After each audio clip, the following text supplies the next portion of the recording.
Europe তখন ছিল তথাকথিত ডার্ক এজে, যেখানে স্নান করাও গৃহীত ছিল। শহরগুলোতে ছিল না পরিষ্কার রাস্তাঘাট।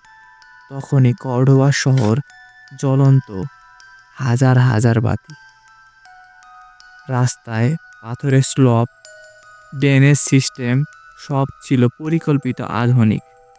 কিন্তু এর থেকেও বড় কথা, কর্ডোবা ছিল জ্ঞানচর্চার এক মহাগৃহ। ৭০টি লাইব্রেরি, যেখানে বইয়ের সংখ্যা ছিল লাখেরও বেশি। তুলনায় তখন পুরো ইউরোপ এত বই ছিল না। কর্ডোবা শহরে এমন কিছু কেন্দ্র ছিল যেগুলো মূল কাজ ছিল জ্ঞান ছড়িয়ে দেওয়া। এইসব কেন্দ্রকে বলা হতো মাজালিস, মাদ্রাসা, আর অদ্ভুতভাবে ইউরোপিয়ানরা এগুলোকে বলতো গিল্ডস অব দ্য কোরআন।